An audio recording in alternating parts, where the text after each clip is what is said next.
So I'm going to post a copy of this creator playbook in the Telegram group along with the recording of today's presentation. So pretty important. So let's get some context around this in terms of what we're going to talk about. So revenue generation, critically important. We all understand where the revenue comes from. So the sale of the in-game features and assets, either individually or in bundles, and a bundle is the creator loot box. So all of you on the call here should have bought a loot box by now, so you know that you've got a bundle of assets. But also with those assets comes a number of different in-game features. You don't need to play the game, but they're there if you choose to. The super, which is the tokens, that's the in-game currency for all of the transactions. And all of these things can be made by doing a cash deposit via the app stores or by depositing in XRP or USDC direct onto the platform. Now, right now, we can only deposit in USDC and XRP, but when the game's released, the loot boxes and in-game features and everything will also be available just to purchase normally through the App Store. Now, creator loot boxes won't be here forever, all right? In terms of when they will drop out, I don't know, but there are some benchmarks that the company is looking to achieve, and one of those is having 500 million super tokens basically in our hands, or a portion of those in our hands. And once that threshold is reached, I think we'll find that the loot boxes will probably change in what they look like and potentially be just the purchase of individual assets. But for now, the loot boxes are there, and that's how we get access to them. So the revenue calculation, when you go through the opportunity presentations, we talk about gross revenue and we talk about net revenue. Essentially, if somebody pays $1 to enter into the game, or they pay $1 to get any of the game features, that is gross revenue. The net revenue is after we've taken out the game prizes and the fees to the app stores. Now, the game prizes will be 35% of the total revenue coming in. But some of that revenue will come through the app stores. Some of that revenue will come through other mechanisms, through advertising, brand advertising, promotional giveaways, and sponsorship. And also when the app stores take their cut, they generally take about 30%. 30% of the revenue going through. But because there's a whole mix of different things, the calculation is gross revenue is 100%, net revenue is 50%. So very simple, very straightforward. The revenue distribution, what you've seen from the presentations that we do, is divided into 5 categories. What's important to you is understanding that as you have a loot box, you have the opportunity to participate in the 20% creators. This is the active component, and the 20% staking, which is the passive component. The other 3 areas have different values, and the only additional thing on that is if there's no stars or publishers active in a particular game, then that 20% of the revenue flows back through to the creators. I'm not going to go through this in a massive detail, but premium users get access to the creator features. So that's us. We're a premium user.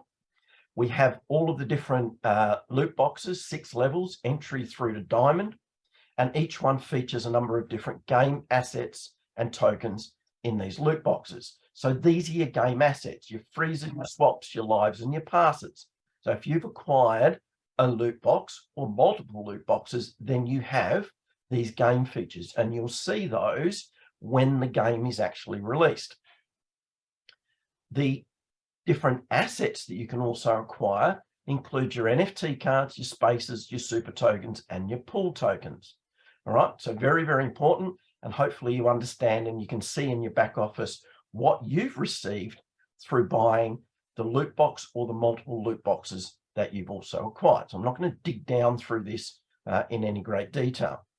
What I will point out, though, is at midnight UTC, so that's basically European time, on the 31st of October, Monday, the token price moves from 10 cents to 20 cents.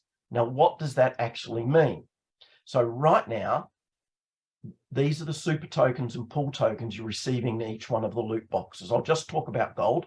At gold, 10,000. Now, I know you're actually getting 12,000, but that 2,000 bonus is going to be dropping off soon, and that could very well drop off before Monday night.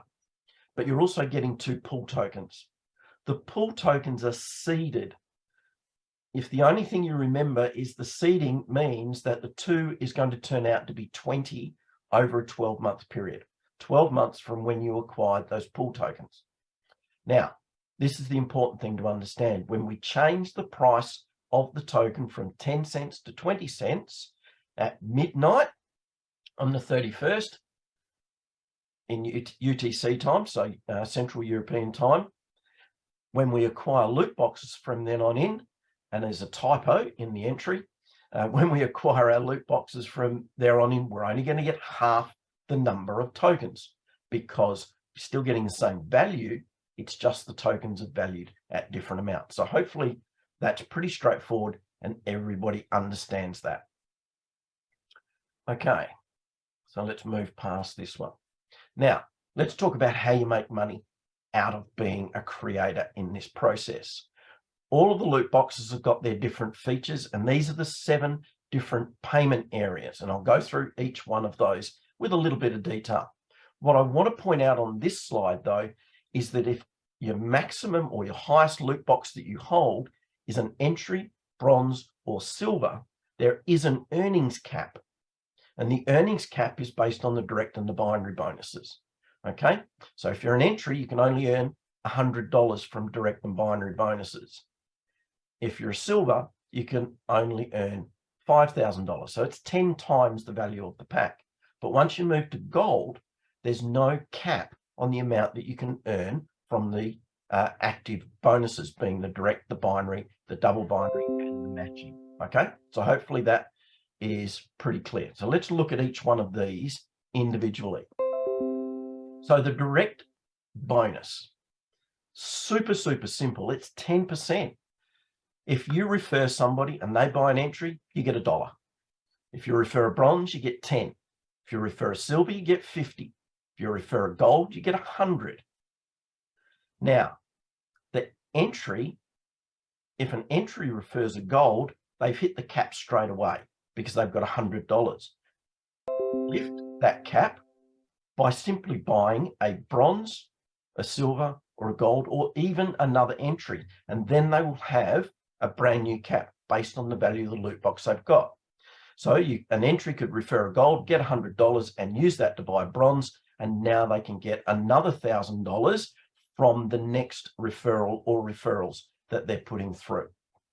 Okay, pretty straightforward. Now, if you refer a platinum and you are a gold, or you've got enough in the cap, you will get $1,000. If you refer a diamond, you will get $5,000. So super simple.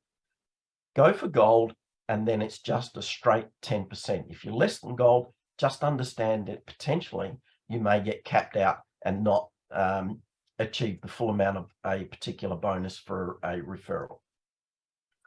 Binary bonus. People get a little bit confused about how this actually works, but the purpose of the binary bonus is to encourage and reward us to build teams, right? The whole idea here is that we're introducing other people. So there's more people holding tokens, there's more people holding NFTs, there's more people understanding that there is a game and talking to other people, potentially adding players into the system. I'm going to go through in a little bit of detail how this binary bonus is structured, but there are some elements around the placement, very important. My example is going to be very simple. And we're going to talk about spillovers and various different things. So the unique feature of SuperOne is that you earn binary bonuses on both teams. if there's a purchase in the team with a smaller sales value, you get a cash binary bonus. I'll explain that in more detail. But if you get a purchase in the team, the largest sales volume, you earn a token binary bonus. Now, this additional feature of earning token binary bonuses is not going to be permanent, but the cash binary bonus will be ongoing. If the volume is insufficient to balance the full purchase, that is, your cash team, and I'll explain that in a moment, your cash team doesn't have enough carryover, or there's not enough carryover in your non-cash team, then you're probably going to see a split between binary cash payments and binary token payments. Right now, we have had some examples of that where people have, as an example, put in, they've referred a platinum, $10,000, but the carryover volume was only $7,000. So what happened is they only got the equivalent binary bonus paid out on 7,000, and on the 3,000, they were rewarded with a token binary bonus. So we have another thing called a holding tank, which you would have seen in your back office. Now, the holding tank only comes in when you've got a very specific setting set. There's 3 settings for your team placements. There's an automated setting, which maximizes your payout. There's a spillover team, and there is a your team. So in my example, we're going to look at how the system would naturally place people coming in. It's all based also on your particular rank. My example is platinum. This works exactly the same with every other rank. And I'll repeat when I get to the end, I'll go through and say what a gold might look like. So you're platinum. You introduce somebody into the system and they purchase a platinum. They come out of the holding tank and they're placed immediately in your spillover team. Everybody's back office looks the same. Spillover team's on the left. Your team is on the right. Your spillover team is the team where your sponsor can add people in as well. Your team is just you and the people that you've referred adding people into that team. That's the simplest way to look at it. So you're platinum, you introduce a platinum. Because you're not binary qualified, you're going to get a binary bonus in tokens. So you've already got your direct bonus, but instead of getting your 10% binary bonus, you're going to get 1,000 super tokens. Now, once the 1st of November comes around, it'll only be 5,000 super tokens. All right. But I'm not going to complicate that by saying that in each iteration as we go through. Now, the system wants you to have double the amount of your own ranked loot box in the spillover team, because then it will qualify you for a double binary bonus when you introduce people into your other team. So here we introduce another platinum. We get a 10,000 super tokens in lieu of our $1,000 binary bonus. We are now at a point where we've got double the amount of loot box value in that spillover team compared to what our own value is. Now, if you're gold, these first 2 people only need to be gold, or it could be 1 person with 2 gold, or it could be 1 platinum. The mechanics of this is the loot box value in direct referrals, that is people that you've directly referred in that spillover team, needs to be double the value of your rank, right? If you've got 2 platinum loot boxes, it's only double the value of your rank, which is $20,000. So you introduce the 3rd person, they do the same, 10,000. Now, you're binary qualified now because you've got 1 person each side, but you're double binary qualified because on your spillover team, you have 2 times the value of your own rank. So now what you're getting is a $2,000 cash payout for the binary. Introduce another person and you get another $2,000 cash payout. Now, I've put this together like this because this is where, if this was exactly your structure, it's going to get a little bit complicated. When you look in your back office, you'll see that you've got a spillover team and a your team. But one of the important things is one of those teams underneath will have your current cash team. The definition of your current cash team is where your carryover in the cash team is 0 and the carryover in the spillover team is greater than 0.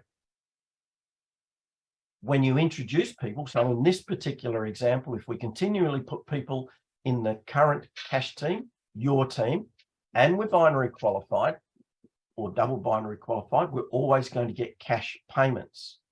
If somebody goes in and we refer somebody in our spillover team, in this example, we're only going to get a binary token bonus. All right, so very important to understand that. Where the carryover amounts are very, very close to, like the carryover in the spillover team might be a small amount. It might be $1,000 or $500. When you're introducing somebody in your team, that's when you have the potential to get a split between your binary bonus in cash and your binary bonus in tokens. Okay. How do you change the settings? You will see right here, the settings button. You can come in, you've got 3 options. Maximum is the automatic payment. That means the system is going to decide for you where to place the people. You can choose your spillover team or you can choose your team. So it's very straightforward. The maximum payout setting drops everybody into the holding tank until such time as they acquire a loot box. When they acquire a loot box, the system will make a decision on your behalf. How is it going to maximize your payment? But what it does do is it does prioritize getting twice the value of your own loot box in the spillover team. So here's a real example. I'm a platinum and I let somebody go into my holding tank, but my volume of direct loot boxes in my spillover team was only $12,000. So when that person acquired their gold loot box, they were assigned to my spillover team. And all I got was a token bonus. And the reason that it did that is because it's trying to move me from 12,000 to 20,000. I could have avoided that if I wanted to put them in and get a cash binary bonus by nominating your team as the placement. Now, if you still need some help on that, it's something that we probably need to go through with you on a one-on-one basis and look very specifically at what your team looks like and how you're structured. But that's the basic mechanics of how this works. So let's talk about a matching bonus. So a matching bonus is this generational thing. So its calculations are based on the tiers of loot box, and you can earn a matching bonus irrespective of whether you qualify in the spillover team or in your team. Matching bonuses are only ever paid in cash. A matching bonus is only ever paid in cash when somebody in the team below you, whether you've introduced them or not, receives a cash binary bonus. Now, if somebody receives a token binary bonus, you do not qualify for a match. But if they get a cash binary bonus, you qualify for a match. So these are the tiers or the priority levels. If you're entry, there's no matching bonus, right? Because there's nobody below you effectively getting binary bonuses because you don't have that level. If you're bronze, effectively you're only getting one generation, and that one generation is just the people that you've directly introduced. So you can get a matching binary bonus if somebody you've introduced gets a cash binary themselves.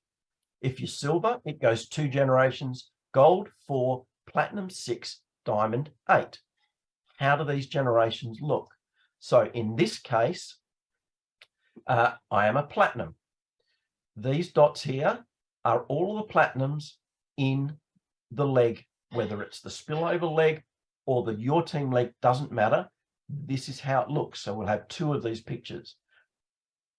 A generation, me to the first platinum, there's 1 in between, that is 1 generation. Me to this platinum is 2 generations, everybody in between.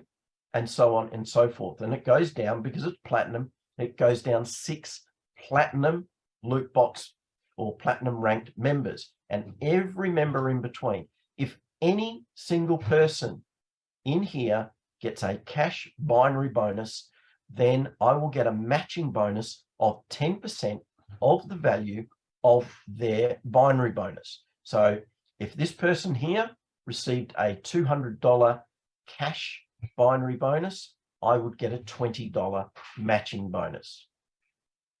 Pretty straightforward. Very difficult when you look at your own teams to actually work that out, but you will see it in your notifications whenever you receive one of those. You'll see it as literally a matching bonus in your rewards. Okay. So let's move on to tokens now. So now we're starting to talk about the passive revenue streams. So our active is our direct, our binary, and our matching. They're 3 active ones, which means you have to do something and your team has to do something to qualify you for those. To get token bonuses, you only need to have a loot box, because every loot box comes with tokens. We've mentioned in our conversations and our opportunity presentations that first benchmark, that first forecast level is 3 million players paying $1 a day. When we achieve this, then the bonus you get from holding super tokens is annualized at 10 cents per token that you hold. I've got a little table that comes up that shows you what that might multiply out to. If you've got pool tokens, the annualized passive income of those pool tokens for every single pool token would be $62.50 annualized. And if you're holding super tokens, which you are, each one of those potentially has a valuation of $5. So the valuation and the income are 2 different things. The 10 cents that we're talking about on the first line here is the passive income. The $5 is the valuation, and it all assumes 3 million payers at $1 a day taken over a 12-month cycle. So what does that mean? If you've bought a gold loot box and we get the 3 million payers paying $1 a day, so $3 million a day in gross revenue, your 12,000 super tokens are now generating a passive income on an annualized basis of $1,200. Your 20 pool tokens are getting $1,250. Why 20 pool tokens? You got 2 in the loot box, they're seeded, and those 2 are, each one is going to grow 10 times. So over a 12-month period, you'll end up with 20.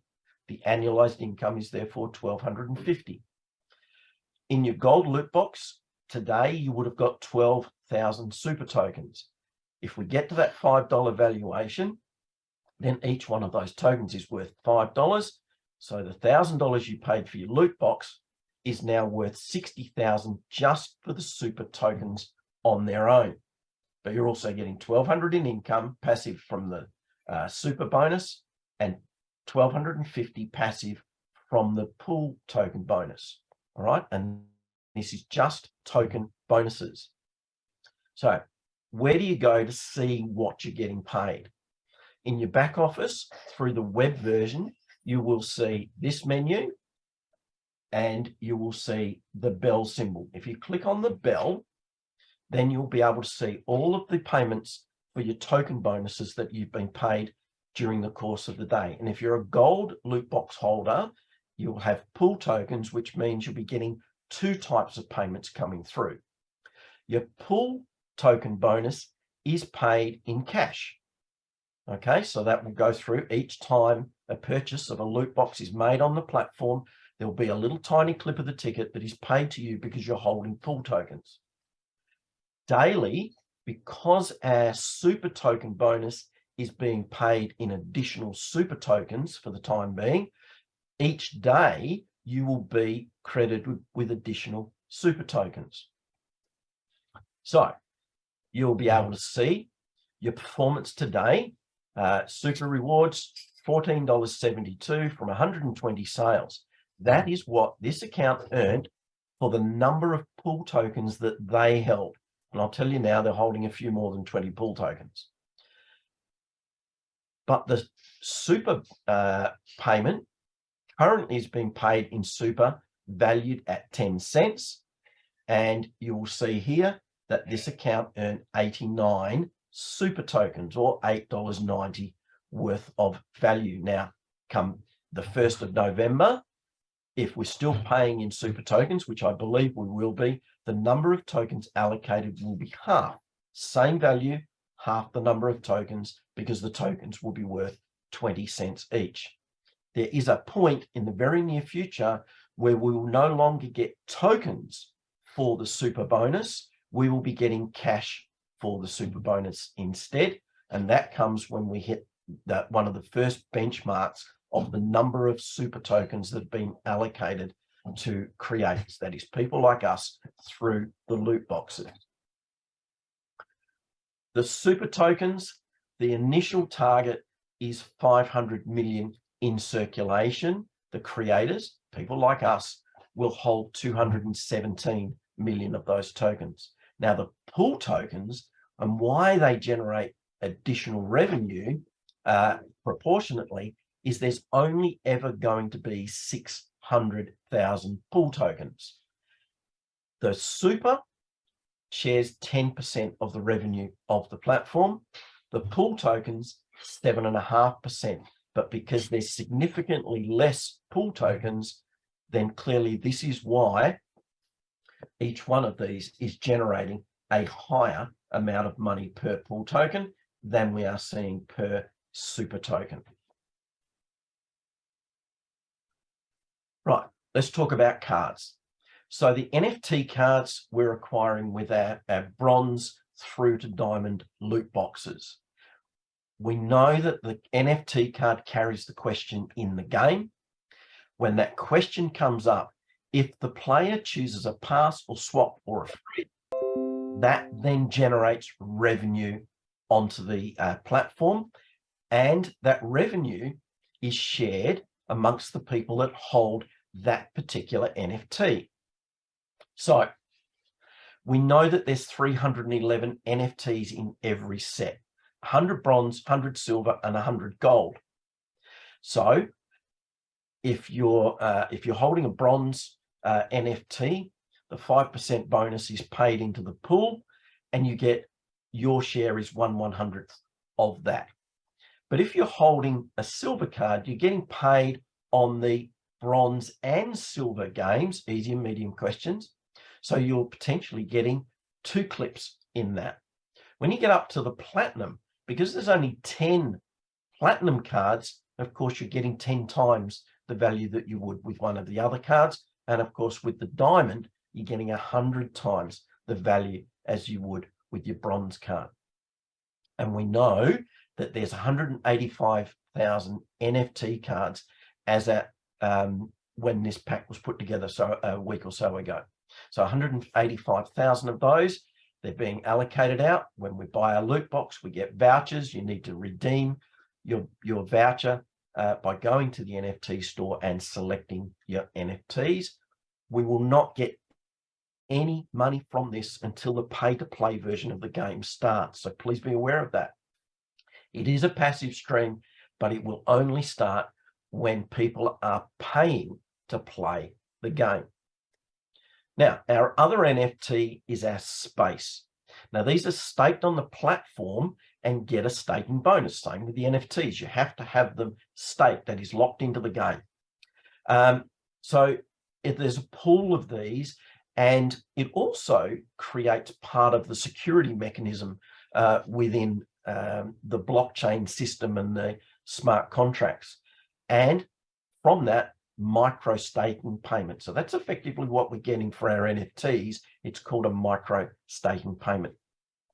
Each NFT space is then connected to an advertisement on the platform. The NFT spaces are earning bonuses from the net revenue of the advertising campaign. The spaces are not capped, and each space carries a proportionate share. There will be, when the advertising campaigns start, there will be a lot more details coming out about how this works. But essentially what we know is that when a campaign is run, Different brands will run different level of campaigns, and then based on the space that we hold, then we will share in that revenue. So think of a massive billboard with lots of pixels, and each pixel is a space. And if you've got a gold loot box or higher, you've got spaces, which means you've got pixels on those billboards. So when an ad campaign goes on that billboard, you're going to get a clip of the ticket. So that is all of our passive and all of our active bonuses and how each one of them works. And to finish off, and before we open for questions, we just want to go through something that is very new to be released, our community guidelines. And that's a little bit different to what you might see on other platforms. So they're actively encouraging us to be active online in your social media, but within very specific guidelines. And if you break the guidelines, you run the risk of getting suspended or blacklisted on your account.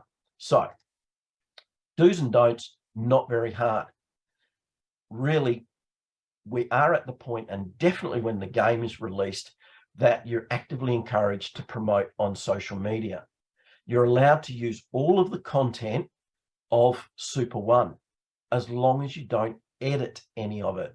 So how the company publishes it and gives it to us is how we use it in our social media channels. Answer the questions that people provide you, assuming you know the answer. If you're not sure, come through your upline and we'll help you out and give you the guidance that you need. And if we don't know, we will refer up to the support team to get that guidance. Plug into the channels. SuperOne has Telegram and Facebook, but also our groups. Predominantly, we're on, most of us are on Telegram. I know some teams within the subset of what we're doing, the people we're talking to, also have their messenger channel. What's critically important are the things that you don't do. Don't put the SuperOne trademark on anything that relates to you on your social media. Don't incorporate SuperOne into any names, logos, or profile images that you've got on your social media accounts on anything. Web domains, the lot. You know, you can't have davidsuperone.com, right? You're not allowed to have that. Same with your group chats. You'll notice if you're in our Telegram group, we changed the name of our Telegram group to remove SuperOne, and we've just gone super focused. So if you've got a social media group or a chat and you've got SuperOne in the name, please change that. And then the basic ones, keep it clean, keep it positive, and keep it accurate. And don't modify any of the SuperOne marketing assets for your own purposes. And of course, from the network perspective, there's no cross promotion through people that you meet purely through the SuperOne groups. Please don't promote any other platforms and confuse what we're doing. And on that, I will stop my share and we'll open it up for questions, and I'll get Andy to manage that for us. Wonderful, Mr. Cole. Really well explained. And as you can see, folks, there's been some pivotal small tweaks to the comp plan. And one thing that's really, really encouraging is we're seeing as they progress, it's all about sustainability and longevity. So there's no point in having an incredibly lucrative comp plan in any venture unless it supports sustainability. That's what we're after. So that's certainly what we see with the tweaks. Very lucrative and very sustainable. So thank you for that, Dave. There's been a lot going on over the last sort of 2 to 3 weeks. So if you're wanting to ask anything about what Dave's gone through or related to any of the new stuff that's happened, now is your opportunity. We first have cab off rank Michael Barrett. Unmute yourself, please, sir, and off you go. Yeah, can you hear me, Andy? Loud and clear. Yeah, mate. Just a curious question. How do we check on our balance in our bank account when we get started? Okay. Do you mean your traditional bank account, or do you mean what is coming from SuperOne? What is coming from SuperOne? Okay. So first and foremost, there are 2 ways that you can receive the revenue that is coming to you from SuperOne. Firstly, if you haven't connected an external wallet, so for everyone's benefit, we are paid, it shows in US dollar value on the back office. However, when we are paid revenue, we are paid in XRP Ripple, okay? So if you haven't connected an external wallet, and if you want to know how to do that, it's relatively straightforward. Just ask your upline or whatever, and we can show you how to do that. It'll appear on your back office. If you have connected an external wallet, then the XRP Ripple will go into that crypto wallet. So that's simply how you check, is on your back office in balances or in your external wallet that you've connected. That is the value transfer that is happening from SuperOne. Whatever you choose to do with that XRP Ripple that you are paid, that is completely up to you. But how you check what you've been paid is either on the back office or in the wallet that you've connected. Does that make sense? Yeah, it certainly does. Thanks, mate. No problems. All right, the lovely Ursula, we're going to give you your moment in the light. Go for it. Thank you, Andy, and thanks again, David. It was well explained. There's a lot of things that a bit more clear to me.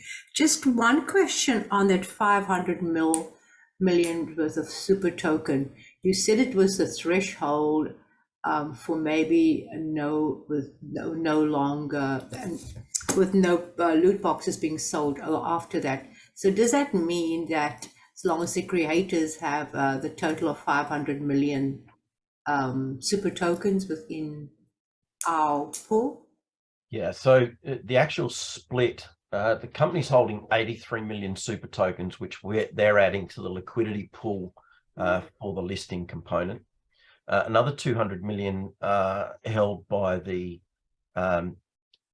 venture capital partners and big investors, people that have invested a lot of money but not necessarily bought loot boxes with it, which leaves 217 million for the creators. Now, I don't know exactly how many we're up to at the moment. I don't have anything. We'll be well and truly advised long before that happens. But the target allocation based on 30 million players is to not exceed 500 million tokens. Thanks. Thank you very much. You're welcome. Thanks, Ursula. All right. Anyone else? I've got Mr. Nixon. Mr. Nixon, welcome, sir. Thanks, Andy. Thanks, Dave, for going through that. Much appreciated. On the nightly Zooms you go through, you talk about, as a forecast, 300,000 being allocated to the creators on 20% in one section.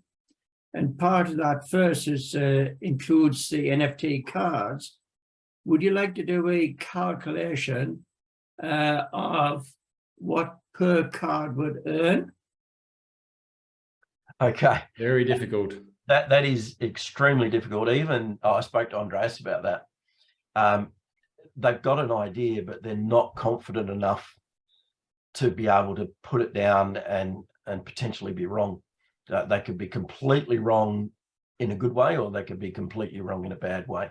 There is an estimate that 20% that is allocated in the staking side of things. So half of it is the super bonus, 7.5. So 20%, we add up 10%, 7.5%, 2.5% equals 20%, right? So 10% is the super token, 7.5% is full tokens, 2.5% is allocated notionally to the other assets, other staked assets, which is the spaces and the NFTs as just a notional allocation. So maybe that we could work it out from there, but what we don't know is we don't know the distribution of the spaces, and we don't fully know the distribution of the NFT cards. So my direct answer, George, I don't know. All right, but put it this way, it's going to be more than what we're getting right now. Yes, I worked that out as well. Yeah. Given the fact that the base mechanics of the game operate via utility of those NFTs being staked on the platform, we are of the view that they're going to be a regular, fairly significant revenue stream. Yeah. Yeah. I might add as well, the 10% super and the 7.5% pool tokens, that's above and beyond the specific staking for the spaces and the NFTs. So we get we actually get 3 clips on those in-game on the NFTs, all right? Because we're getting in the 10%, we're getting in the 7.5%, but we'll also be getting it because we're holding NFTs. Does that make sense? Yes, it does. Doesn't Ursula? Okay. No, and that's fair, because let's look at it this way. If you've got super tokens, right? We'll talk about your gold pack. You've got 12,000 super tokens. Those super tokens are earning from a pool of 10% of all of the revenue going through the platform. So normally what we're seeing is somebody buys a loot box and 10% of that loot box value is allocated into the super pool and paid back to us each day.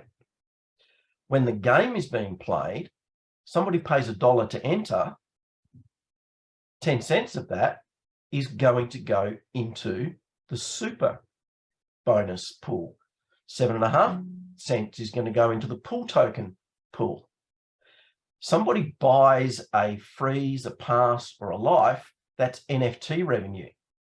But it's also going to be allocated into the super bonus and the pool bonus. Now, does that make sense? All I can say is wow. Yeah, exactly. And I'm sure you can understand why then Yeah. reluctant to try and forecast how much they're worth.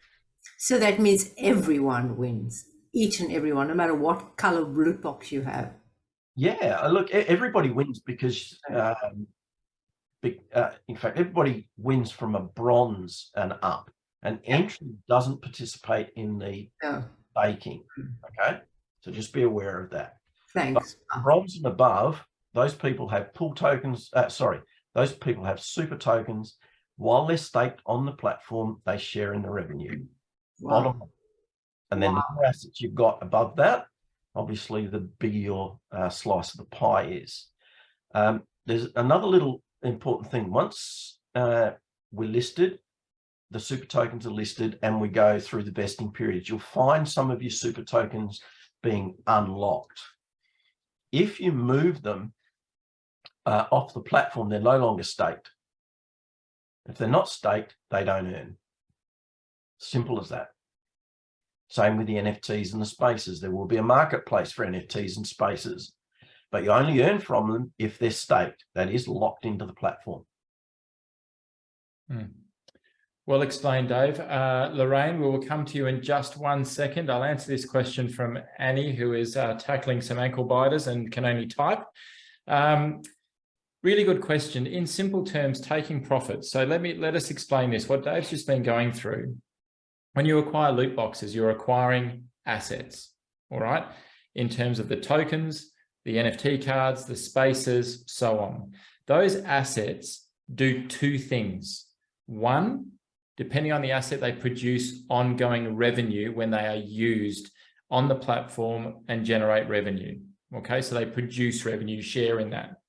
Okay, the next is they go up in value.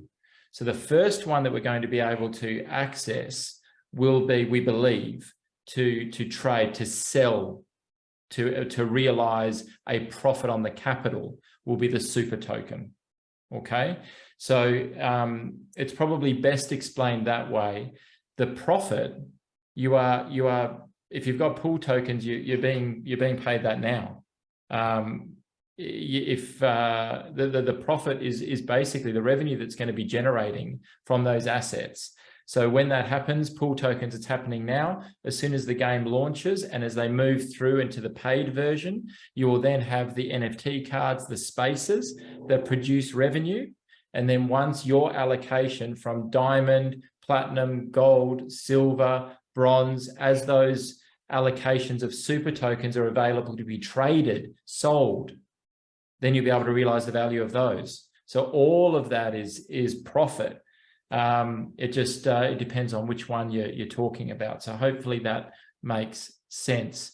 The lovely and most talented Lorraine, welcome back. Holiday mode, go for it. Thank you, Andy. Thank you, Dave, for that explanation. Couple of quick questions. First of all, though, I have to wish somebody a very special happy 60th birthday to Craig Boyce. Is Craig still there? Yes, there you go. Happy 60th birthday. Today is his 60th birthday. Happy birthday, Craig. And Birthday, Craig. I'm accepting donations of tokens. I'll give you the address in a bit. Yeah. Thank you. Well done, Craig. Regarding social media that you just touched on, Dave, so just a couple of things on that. Obviously, I would imagine everybody here is following the SuperOne official page, and that's what you're referring to when you can share anything that they posted. Yes. Yep. Okay. Very important too that, as you know, I did a bit of social media training not long ago, is don't overdo it.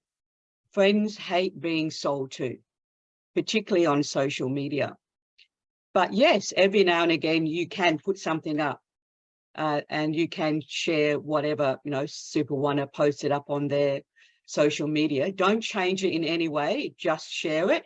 You could put, you know, great news or can't sleep, some sort of teaser caption.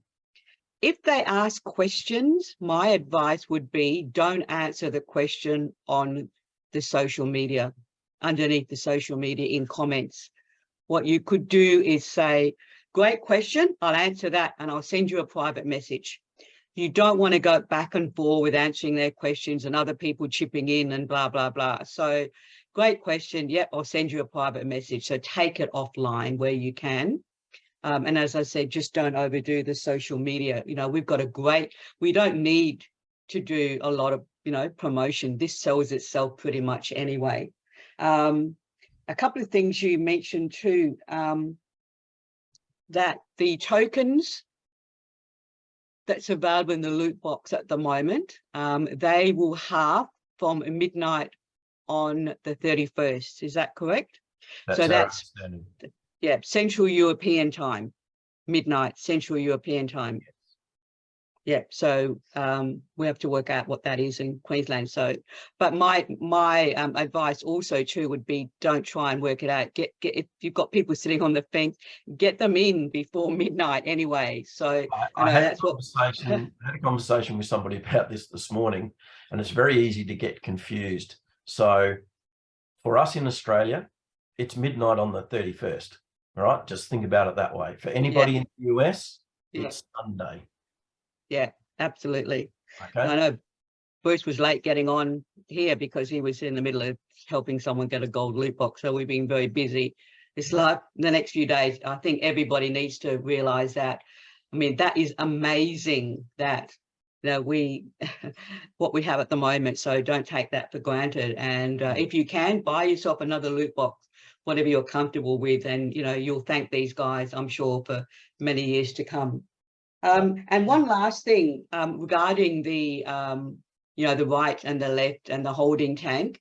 For a lot of the new people online now, would you just recommend they just click on auto, let it, or do you really think they need to work out where they're placing their newbies? My default answer is going to be yes, place it on auto. My backup answer is if people know who they're introducing, then manually do it. But do it in conjunction with their sponsor or their upline. You know, and I could go through multiple different examples, but that's basically it. If somebody says, "Oh, I'm only ever going to be passive," you know, maybe just auto, just let it work itself out. But if somebody has a level of interest in building, referring family in, whatever they're doing, ask them what their plan is.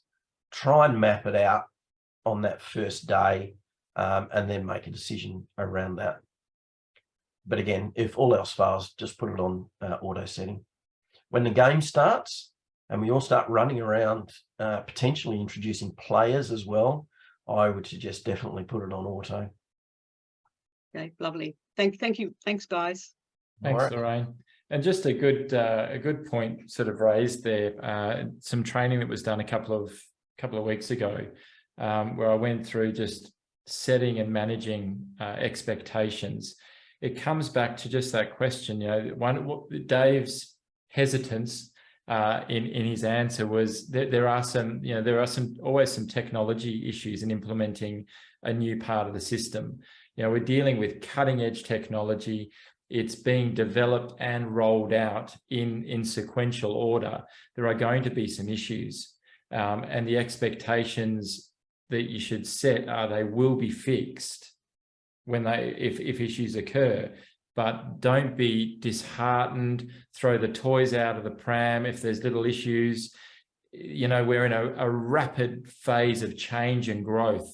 So just give them a bit of breathing space if something doesn't quite work instantly. That was probably Dave's hesitation, because there has been some teething problems with implementing that part of the artificial intelligence, the engine that is placing people. They're still working through refining that algorithm to make sure it's capturing what it's meant to be doing. Very complex. So just thought I'd say that. Mez, go for your life. Yeah, just following on to that, I mean, it's just exciting times, really, isn't it? To know that we're a part of building it and we're able to raise those issues to then be resolved for when it actually fully launches. So, we're the pioneers of this. So it's really exciting times. But a lot of stuff has landed for me today. So thanks, Dave. The one thing that really stood out to me was the stars and partnership. You've got the 5 divisions of the net revenue. And if they're not participating, obviously then that 20% then goes to the creators bonus. Yeah. So how often are we going to have stars? I mean, this is probably not anything we can answer, but how often are we going to have stars playing a game? So we're probably potentially going to get more 40% in the creator space than we are for a start anyway. So yeah. That would be my assumption. Yeah. In the early days, there won't be stars, okay, because they're not going to sign the stars up until they've got a revenue proposition to put in front of them. And you can't put a revenue proposition until you've got some cold, hard statistics. The stars won't necessarily show up for every game. They're more likely to come in for special events. For those of you that were on the town hall with Andreas, who spoke about, we're running a game every 5 minutes of every day in the free version, and then we'll switch to the pay version and as well as the free version. But on a regular basis, whether it's weekly or daily or a couple of times a day, they will have a major promoted event, and you'll see a star coming in on that. All right, and that's where a normal game might be 10,000 people. They'll have an expectation to get 100,000 people or more on that particular game. Yeah. Very exciting. Thank you. So just with just further to that, if you take, and again, Dave, you can talk to this because of your more intimate knowledge, having spoken directly with Andreas, but you'll recall from the town hall that the major focus heading into the pay-to-play game is across an agreement that has been struck between Manchester, Liverpool, Real Madrid and FC Barcelona, right? So for the way that I understand it is there is a broader management group, promotion group that sits over that manages the non-football events. For example, the touring events. Manchester was just recently in Australia with some other clubs.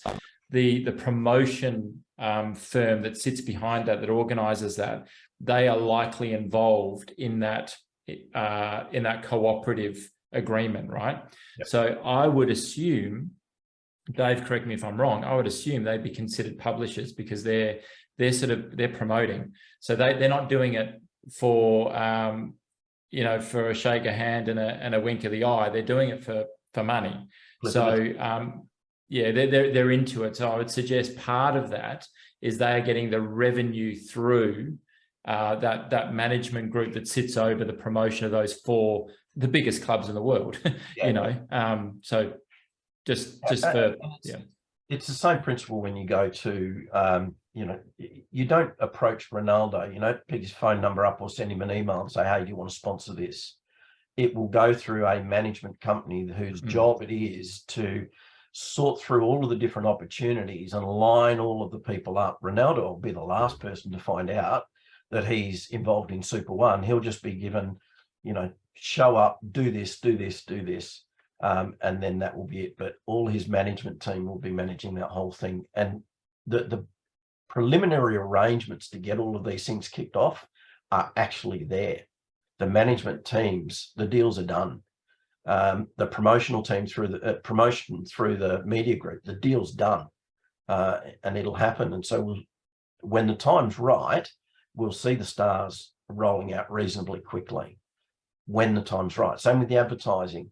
You know, the preliminary part of it's done. It's just, here are the statistics, this is the price, this is the campaign, roll it out. So that may take a little bit longer. So, and with that, not only do you get the information that's required to go and sell advertising campaigns to the advertisers, you're also starting to get real track record. Coming back to George's earlier question, the NFTs, how they are working, all of that sort of stuff. So over that first 3 months from launch, that's going to be pivotal. That's all information. They're going to then start to go from projections into forecasts. other way, forecast. Sorry, from forecasts into projections. Thank you, Mr. Banker. Yeah, so it's really, really exciting. Anyway, in the name of time, we're going to move on to your good self, Craig. Go for your life. Thanks, Mez. Yeah, hi. Thanks very much for this. Very, very quickly, I just need a very quick question. Several times you guys have referred to introducing players, and I'm just wondering, is there a financial benefit or other benefit apart from the obvious? I mean, more players we can introduce, but is there a benefit for me to go to people and get them to download or something like that? Or was that just part and parcel of this, of the way you explain it? If they pay to play or spend, that potentially qualifies you for a direct, a binary, and or a matching bonus. Well, how do I introduce people? Is this a new thing that's going to be coming up later on? How we introduce people? Your invitation link, when the game is released, it's the same app. Okay, it's just the game. The app will be updated, and the game will be there. Right. If somebody buys a loot box, then they'll get the back end of the app opened up, and at the moment we see the back end of the app, right? Because we've got loot boxes, we're in the back of it. The front of the app will be the game. Any spending on the app where your link has been used to get somebody on board qualifies for direct, binary, and matching bonuses. But that's not also direct. That goes for the network that you've built. So yes. it works the same way. So you started out with a direct introduction, then they introduced, and then they introduced, and then they introduced. That's all in a, for want of a better term, the genealogy. It's all connected to you, right? So however that bonus structure works, as Dave said, the players, they come into the binary. Yep. Yeah. So think about those micro earns on scale of millions. And it's not, and I'll reiterate what Andy said. It's not just the people that you introduce, it's the people that they introduce. And, you know, if you get your calculator out and multiply 6 by 6 by 6 by 6 and do it 9 times, I think you get to 10 million. All right. Yeah. That's why they've chosen this as one of the distribution models, because it literally goes, yeah, it's crazy. Yeah. Or as the Norwegians would say, it's crazy. I'm not sure. Anyone, don't send him this recording. He's going to beat me up. All right. Thanks very much. Let's go to Mr. Nixon. Thanks, Andy. Dave, again. This is more of a comment than a question. with the free game starting on November 15th. That's when the free game started. And whoever thought of that really deserves a medal for thinking of that one. And it's costing the company $300,000 each and every month. And if I remember correctly, what Dave said, there's $1 million in the kitty. So that means I've got at least 3 months of free games. There's prize money in there before the start of the paid one. Is that correct? You're partly right. There is $1 million initial budget. 300,000 of that will be the 288 games a day that get $35 worth of prize money. The other 700,000 will be those predominantly around those event-based games where they're trying to attract a lot more people into one particular game. They'll pick a time slot and they'll put an incentive out and they'll smash the living daylights out of the promotion with a view to getting a lot of people on board. And the prize could be anything from a bigger cash pool through to, how would you describe it, Andy? Merchandise, tickets, non-cash prizes. Non-cash is what they were talking about. Yeah. So just think about this as they're going through the World Cup. What I could really imagine, and he kind of alluded to this without saying too much. You go through the pool stage of the World Cup. Then at the end of the pool stage, like there'll be sort of promotions through that and all focused around the teams and the competition. Then when they hit the knockout phase, there'll be major promotions around major pairs and major matchups and things like that. They're really focusing on the World Cup around those. That's the type of events that they're going to have through the World Cup. And then beyond that, who knows? But it's just going to be good. Yeah. Thank you. Those first 30 days will create a roadmap going forward. They've got some pretty good plans. Nothing is set in concrete. Yep. Because it all depends on the response to the initial promotion. It could go nuts. We could see 30 million players before the end of the World Cup. And one of the things, Dave, that's important to mention, Andreas also said this, if you watch that town hall again and again, he's dropping little things, whether it's strategic or whether he's just too excited and shouldn't be saying it. The sports media agency that's involved, their major advertising partner last World Cup was Visa, right? This time it's SuperOne. I don't know if anyone got that in the town hall. So you go from Visa, not a small company, right? And now the major advertising partner that they're promoting with is SuperOne. He did say that in the last town hall. Yeah, it's pretty crazy. Or, as I said, crazy. All right. Thank you very much, Mr. Nixon. Ursula. Just a quick one. You mentioned that we've got to deal with the 5 big clubs, right? The 4. 4. Okay, 4. Don't know where the 5th one came from, but anyway. Let me clarify that. It won't necessarily be a signed and sealed deal with the actual club itself. It'll be through the promotional mechanisms go with those clubs. Yeah. Does that mean only those clubs NFTs will feature in the games at the moment? No. So the way I understand the game will roll out, World Cup, if you take a critical look at all of the football players, you'll find that most of them would have had some connection with the World Cup at some point in their careers. But also think of the negative. If you've got an NFT and that person never played in a World Cup, you've still got the opportunity to have a World Cup question about that player. All right? Because every question has a positive answer and a negative answer. You can flip it around. Did they play this game? Did they not play this game? Okay. So my view is that every football player and every football club has an equal opportunity to come up in this first release where the concentration is going to be around questions that directly relate to the World Cup.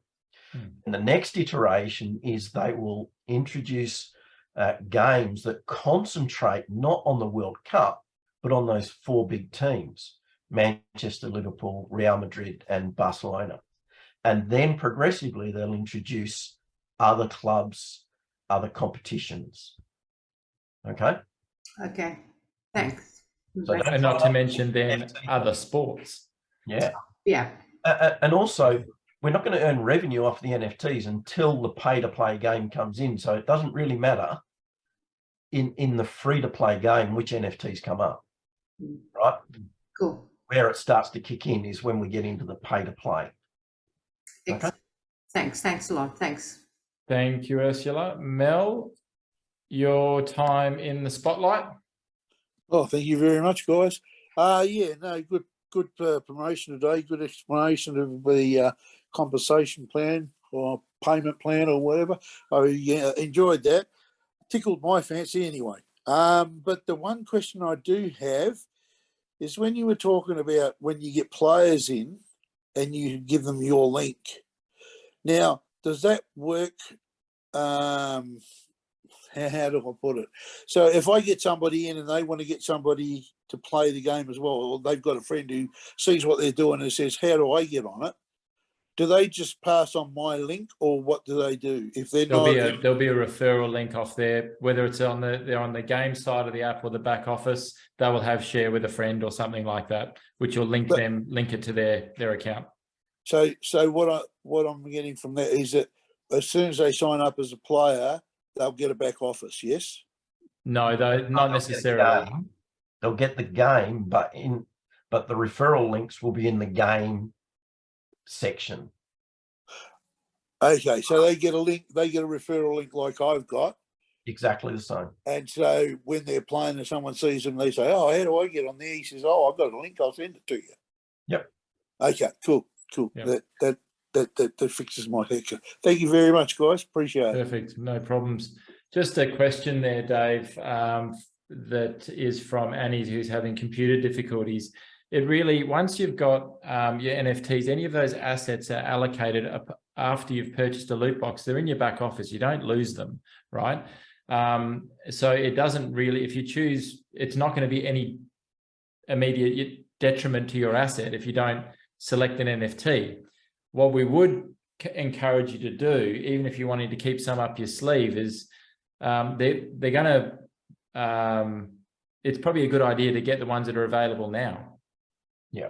Okay, so that is probably more so for that, because you're also potentially missing out on revenue opportunities. You don't get paid if your NFT is blank and it's not allocated into a pool of that NFT to share in the revenue. Well, then you won't share in the revenue. So it's a good idea to have some in the mix. That would be it, but you don't lose them. It's not detrimental. You're just potentially foregoing income. Hopefully that makes sense. Lorraine. Mel sort of asked the question that I was wanting to ask, and so did Craig touch on it. I'm still not 100% sure. So when the game starts on the 15th of November, and I want to invite some people to play the game and download the app, how will I be able to do that? Do I do that through my existing app on my phone? Will there be a separate invite link, or is it the same link? Same link. Same link. So how can I then, I mean, it would be great if they joined and bought a loot box and, you know, did that, you know, as well, become a what do you call them? Creators, us creators. Or they might just choose to, you know, play the game, or both. Correct. So there will be the same link. And in that link, it will say, do you want to become a creator, or do you want to just play the game? Here's the link to download, or how does that work? Can't specifically answer that. They'll download the app, they'll create a profile, and they'll see the game. Right, it'll be there. Yeah, okay. So for those that were involved, you know, we joined the beginning of June. Okay, like that's when we acquired our first loot boxes, and when I was sent a link by my sponsor, I did it on my phone, and immediately took me to the app, not to the app store because they weren't in the app store. It immediately took me to an API file or whatever it is to download the app. All right, so it'll be along those lines. Just when the app stores are involved, you share a link, they click on it, it'll go to the app store or something like that to pull down the app. That will then be linked, as it is now, to your referral code. As Dave said, they will likely they'll just see the game, and within that game interface will be, do you want to acquire assets? Do you want to acquire some tokens? Do you want a loot box? And then once they do that, that will then open up the back office that we see. I think it'll be something like that. Yeah. Because I'm guessing if you asked everybody on this Zoom, has everybody got the app downloaded on their mobile phone? Don't use it. Or are they just using it on their laptop? What we've recommended in our training, both the Monday nights we've done face-to-face and all that sort of stuff, is the app has not had the attention in terms of updates and that sort of thing. And it didn't have all the functionality. You couldn't go and browse NFT store and stuff like that. So what we suggested, and still do, up until such time as the app proper is launched and being regularly updated, simply go to the browser on your phone and use, whether it's Safari or Google or whatever, put Mozilla, put in the join.super.one as the browser and save that. So you're actually using the internet on your phone and you've got full functionality. The app has not been updated and it's not that great. Yeah. No, it's good for everyone. Would you agree with that, Dave? Yeah, the only thing I'd add to that is the reason that they don't update the ad or all the app and all the features unavailable in the app is as soon as they add in features where you can purchase something, then the App Store wants some money. So right now the App Stores aren't getting paid anything. So yeah, you can access the app, you can do that, but there's certain things on it you can't do. But we promote to everybody, just use the computer interface. Yeah, that's a good tip. I'll do that for my mobile phone. Have a link so it takes me straight to the website. Thank you. But great question, but I don't think we're far off actually having all of that. As soon as the app stores approve it and they start to launch paid game proper, the game, the back office, everything is all interlinked. Like it is all part of the same platform. Is there an age minimum for gamers, for people who want to play the game? Anyone can play? No, they just won't be able to, from what we understand, and this is for compliance purposes, if they are under the age of 18, they won't be issued realizable currency upon winnings. It'll be accumulated in credits or tokens or whatever, and once they reach 18, then they can be distributed real convertible value. Thank you. Thanks, guys. I'm not going to be able to sleep for the next. Thanks to you. Yeah, you need to get some sleep, but just be a little bit excited. Okay, thank you. See ya. Right, let's take Don's question while I just do a little bit of checking on Marta's one in the chat. Yeah. Oh, g'day guys, how you going? Good, thanks. At the risk of sounding really greedy, because we're getting heaps and heaps from this deal anyway. Dave mentioned a lot nicer than Dave, but Dave mentioned that we would be getting, regarding the bonuses, percentages of what occurs on the platform. My understanding was, and I thought someone said it was a percentage of what occurred within the company. So therefore, if when the company starts its super bank, super wallet, whatever it's called, or gets into the metaverse or does some vertical, horizontal, whatever, then it's not just the platform, but it's other things that they do. Is that correct? Correct. Yeah. I would probably put a caveat. I'd put a caveat over that. I would suggest it's anything that participates and utilizes the super token for the transfer of value within the platform. So if they go and set up another entity that manages the technology side and there's revenue there, or they go and set up an entity that manages the financial products or whatever through compliance, we don't know. I understand that share in the revenue to be anything on the platform that is utilizing that utility token. The value is going through that. Understood. And I've always wanted to do this, but we're going to be worth billions Oh, when oh, Andy, whenever you say billions, I just think of that. It's sorry. Yeah, there you go. Yeah. $1 million. Yeah.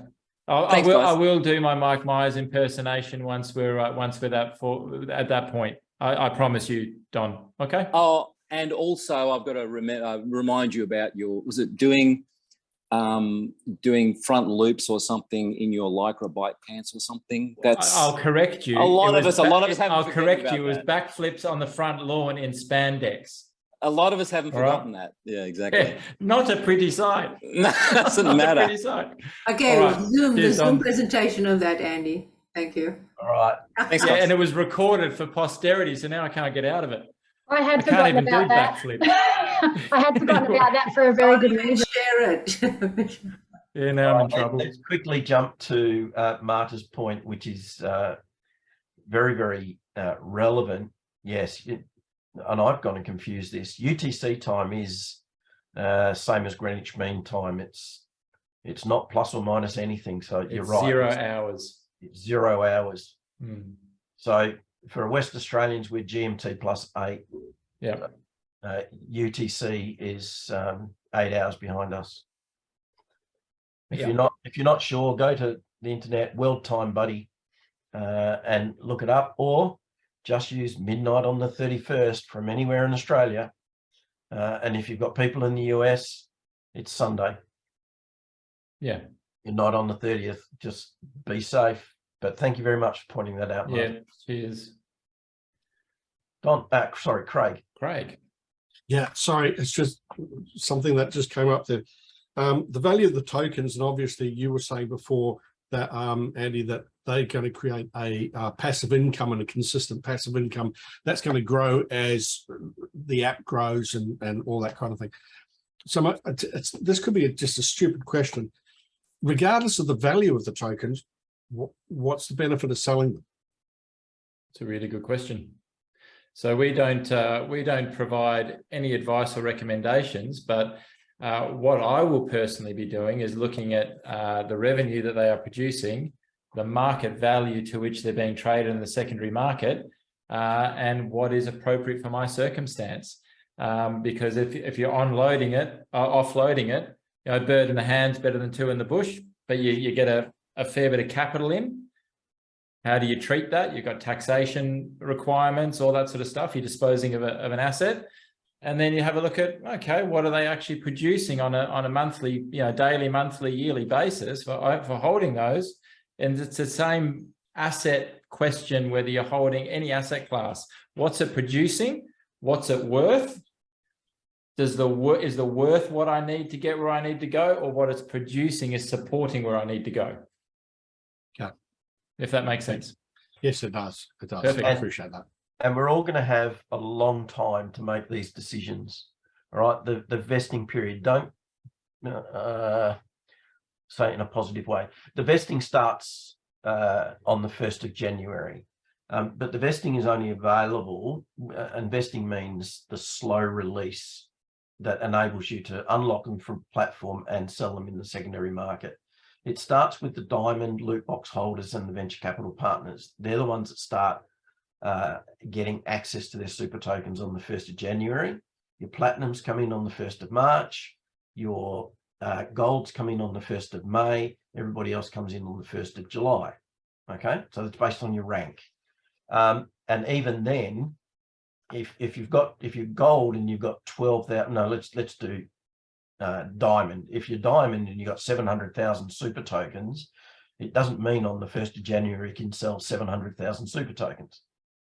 It just means you can start selling some of your 700,000 super tokens. So when I take that point and go back to Craig's, you've got a long time to decide exactly what you're going to do in a calm, collected way. You'll be able to see what the market's doing. You'll be able to see what the revenue streams are, and then you'll be able to make a more open and educated decision. Are we still going to be able to buy them as an individual purchase? Because you've been saying once the loot box ends, we might be able to use buy NFTs or tokens. So that's what we're going to be able to do. And what would it be? Would it be at the set price at the time, or? It's actually with the loot boxes and the bonuses, it's going to be based on a rolling average once they're listed, or based on coin market cap. I think I was reading it this morning. It won't be just a fixed price, because the price will fluctuate in the market.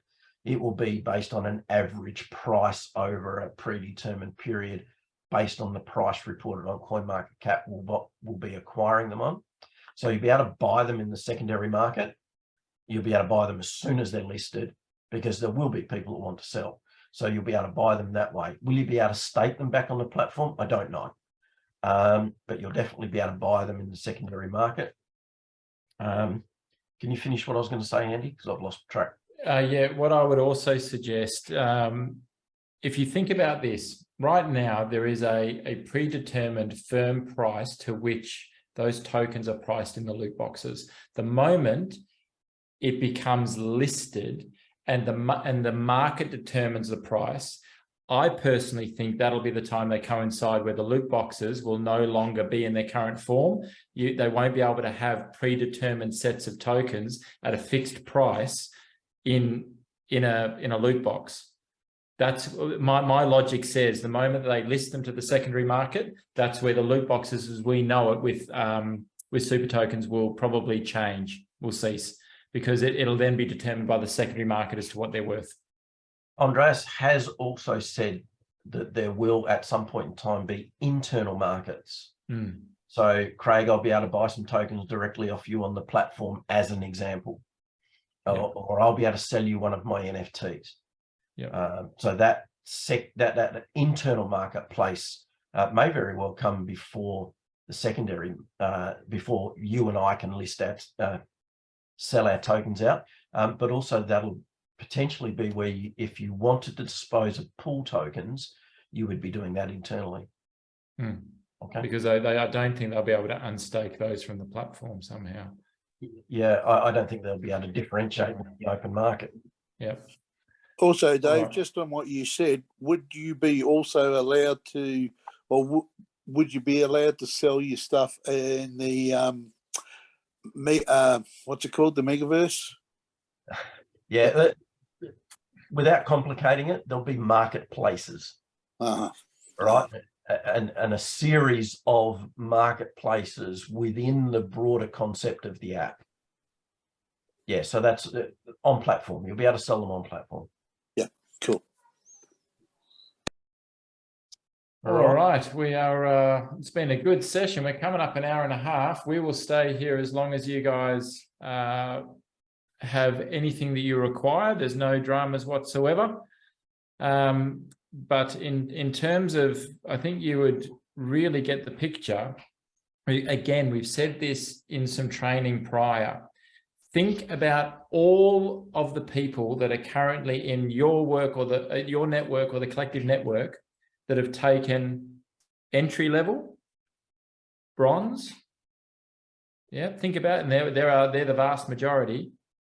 Imagine what would happen if all of, or a good portion of those people just took the plunge and upgraded an entry to a bronze or a silver, or upgraded a bronze to potentially a gold. Just think what would happen with the value through the entire network. So maybe it's a good idea to tap some people on the shoulder, send them, if however you communicate with them, we're certainly bring them onto our opportunity calls, our training, we will say it. But now is the time, if they put their toes in the water, that upgrade is incredibly valuable for everyone concerned, not least themselves. Really important. All right. Anything else you have further to say, Dave? You've been the main man, the star of the show. No, I think there is so much more that we could talk about. I think you've summed it up. The best thing that people can do now is share the opportunity. Sit tight, wait till the 15th when the game comes out, start smashing out players as well. And I think it'll be potentially easier to get people on board if your entry point is, hey, come and play the game, maybe you can win some money. and then lead into the fact that if they do win some money, potentially you're making money from them doing that process, or will definitely next year, and then you may be able to convert them. The other important thing I would say is, yes, there's urgency prior to the end of this month, but don't underestimate that on the 1st of November, these loot boxes have still got significant value. Yeah. Okay. So it doesn't all end on the 31st. All right. It's just a milestone, because between the 1st and the 15th, you've got another major incentive, and that is that the game's coming out on the 15th. Get in place before it launches. Okay.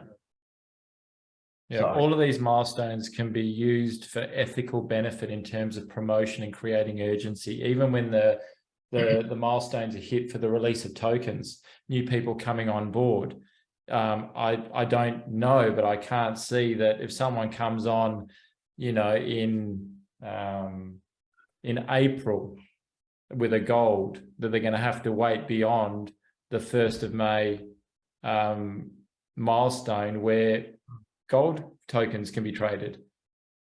Like a gold loot box, super tokens in those can be traded. So it's just utilize these milestones to ethically create urgency. That's kind of what we're doing. And it's not for anyone's benefit, really, other than the people that we're trying to share this value with. You know, want everyone to succeed and everyone to profit significantly from this. That's what this is. That's why Dave and I and Kev sometimes, just kidding, Kev, why we're here all the time. You know, we're not doing this for us. We're doing this for everybody. You know, this is maybe a once in a lifetime opportunity. You rarely see things like this. So that's why we're here. It's about everybody. We want the community to benefit. And I'd say that genuinely. That's why we rock up every day, every week, is we want you all to benefit. So if there's anything further with that closing, warming remark, Dave, anything else? No. I've only got answers to questions left. People have to ask the question. Right. Good.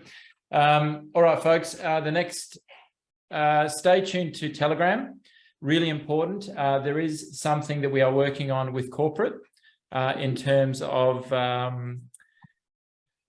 assisting them with the workload that they've got at the moment. All of you are part of a really, really great community. It's been noticed what we've been doing. It's been noticed how everyone's been getting involved and talking very positively about SuperOne. I won't say anything more than that, but just keep an eye on Telegram.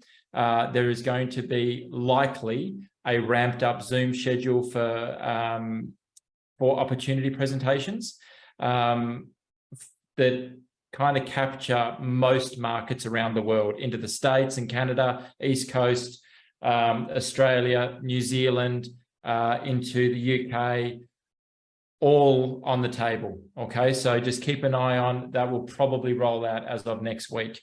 So just keep an eye on that. And then if there's anything that you're wanting to be key and focus with training, the best way to do that is just go through your line of introduction and say, I'd like to know more about this.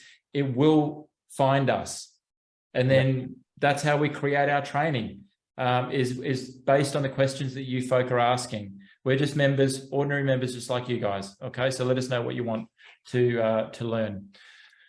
Okay, with that, Dave, I don't do 20 words or less well. I'm going to sign out. All right. Good afternoon, everyone. Thank you, Dave. Thanks, all. Thanks. Have a great weekend. Thanks, Andy. Thanks.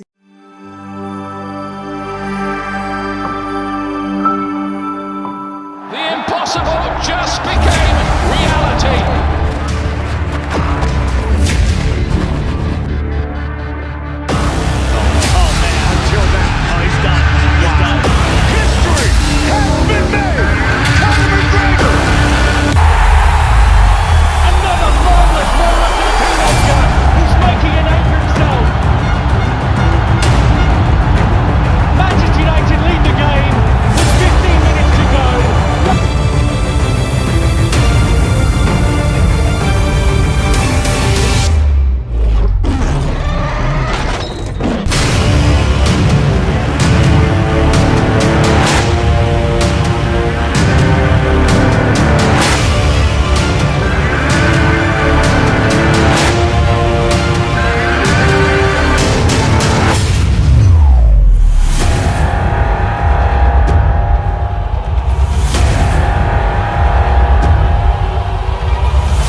That's a shit deal.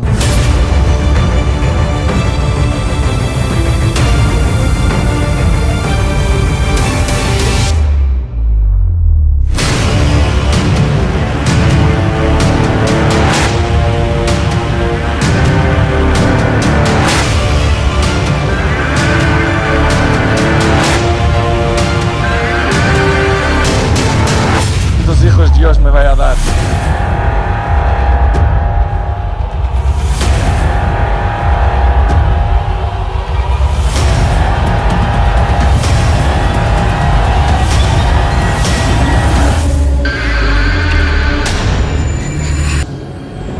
We will defeat it.